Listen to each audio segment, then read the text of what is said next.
Don't be scared, wait इसका डरो मत कि ये जो 70 सेक्रेटरी हैं, सॉरी 90 सेक्रेटरी हैं, सिर्फ 3 ओबीसी से हैं। आग्रह करूंगा, एक तो ये महिला आरक्षण बिल है, डरो मतो ये शब्द इस पार्लियामेंट में नहीं बोलना चाहिए। कोई एनजीओ बना कर दे देता है, चिट यहाँ आकर पड़ जाना ठीक है। दादा नए सदन में तो उम्र के हिसाब से कुछ करिए।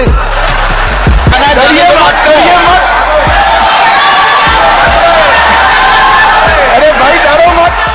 जय श्री राम दोस्तों, वेलकम टू माय डिबेट्स। आज की डिबेट बहुत ही शानदार होने वाली है। आज की डिबेट राहुल गांधी और अमित शाह के बीच होने वाली है। आपको पता होगा कि अभी पार्लियामेंट में स्पेशल सेशन चल रहा है, जिसमें बहुत ही बड़े मुद्दों पर बात चल रही है, जिसमें सबसे बड़ा मुद्दा महिला आरक्षण बिल है। इस पर बहुत ही शानदार डिबेट है, अंत तक जरूर देखें। अगर चैनल पर पहली बार आए तो लाइक करें, सब्सक्राइब करें, तक कमेंट करना ना भूलें।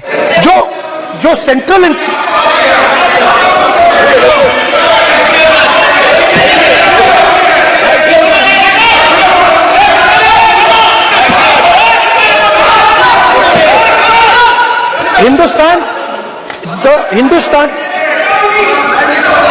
the central, don't worry, don't be scared, wait इसका डरो मत।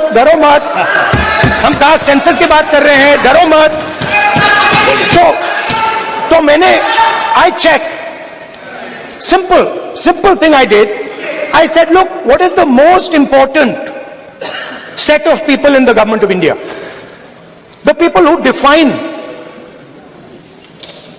how this country is governed. Of course, Lok Sabha and Vidhan Sabha, but beyond that, they are the 90 secretaries of the government of India. 90 people, secretaries, are responsible for managing the core of the government of India. And I asked myself the question, how many of the 90 people come from the OBC community? And I was shocked and shattered by the answer. मैंने ये सवाल पूछा कि ये जो 70 secretary हैं, sorry 90 secretary हैं, ये जो हिंदुस्तान की सरकार को चलाते हैं, जो बजट को चलाते हैं, इनमें से ओबीसी कितने हैं?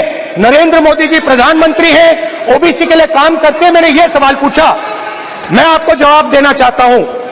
हिंदुस्तान के सेक्रेटरीज 90 में से सिर्फ 3 ओबीसी से हैं।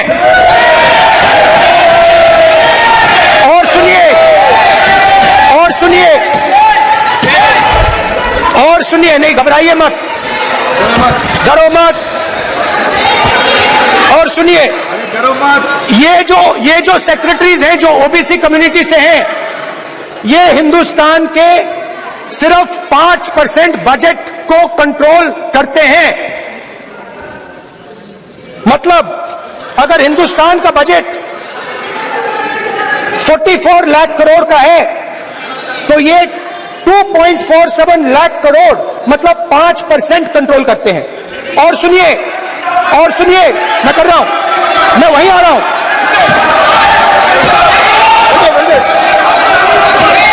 मतलब ये जो है ये ओबीसी की बात नहीं सुनना चाहते, ओबीसी के बारे में नहीं सुनना चाहते, ओबीसी के प्रति न्याय नहीं होना चाहिए। सी दे नॉट शोइंग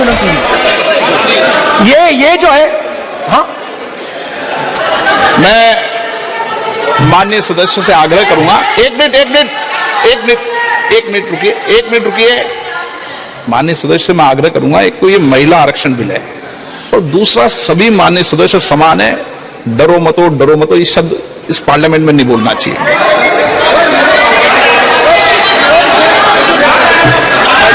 सर, ये जो डिस्कशन है, sir, speaker sir, this discussion,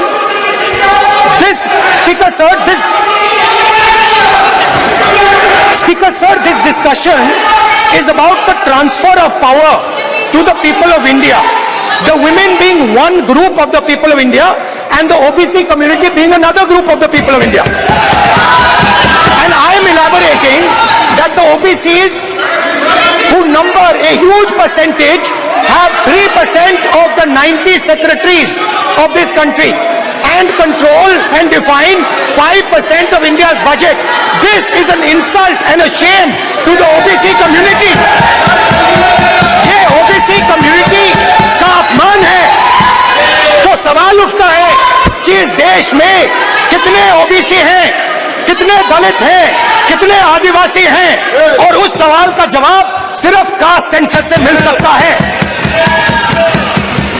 तो मेरा सरकार को एक सुझाव है, सबसे पहले ये जो महिला का बिल है इसको आप पास कीजिए, आज पास कीजिए, ये जो आपके लागू कीजिए, और ये जो डिलिमिटेशन है जो आपने बोला है, और ये जो सेंसस है इसकी कोई जरूरत नहीं है, 33% आप महिलाओं को सीधा दे दीजिए।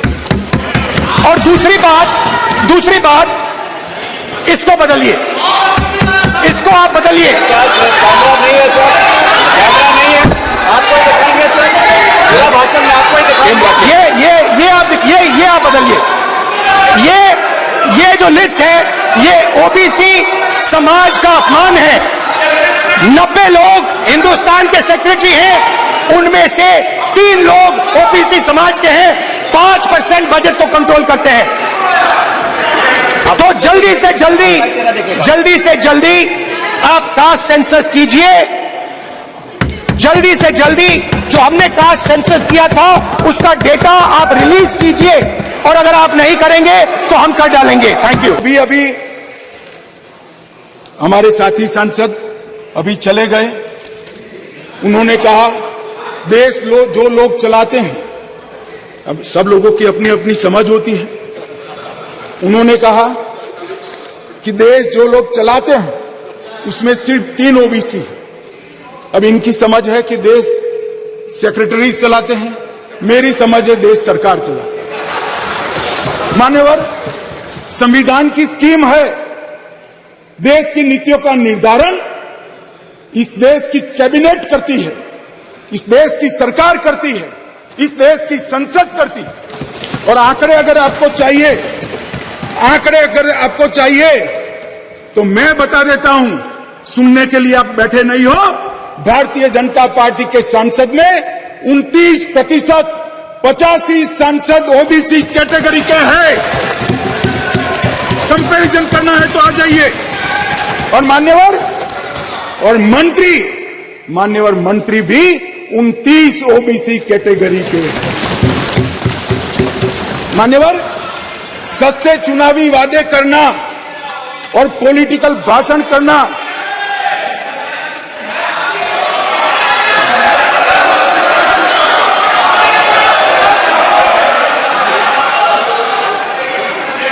दादा, नए सदन में तो उम्र के हिसाब से कुछ करिए। मान्यवर, बीजेपी के ओबीसी एमएलए 1358 में से 365 है, 27% है। ये सभी ओबीसी का राग आलापने वालों से ज्यादा है। मान्यवर, बीजेपी के ओबीसी एमएलसी 163 में से 65 है, 65 है, 40% है। ये 33% की बात करते हैं। मान्यवर, चुनावी भाषण करना बहुत ठीक है, कोई एनजीओ बनाकर दे देता है, चिट्ठियां आकर पढ़ जाना ठीक है। भैया, मन से पिछड़ा वर्ग का कल्याण करने का काम हमारे नेता नरेंद्र मोदी जी ने किया। नरेंद्र मोदी जी जब पहली बार संसद के अंदर नेता चुने गए, और कहा गया उनको भाषण करने के लिए, लिखा हुआ भाषण एक साइड पे रह गया। उन्होंने कहा 2014 में मेरी सरकार दलितों की सरकार है, आदिवासियों की सरकार है, पिछड़ों की सरकार है, महिलाओं की सरकार। और मान्यवर, आज देश के 80 करोड़ गरीबों को घर, शौचालय, बिजली, पानी, दवाई, गैस का सिलेंडर और खाने के लिए अनाज देने के बाद आज माताओं के लिए 33% आरक्षण नरेंद्र मोदी जी लेकर आए हैं। माननीय अध्यक्ष जी, जिसको जाना चाहिए करिए मत।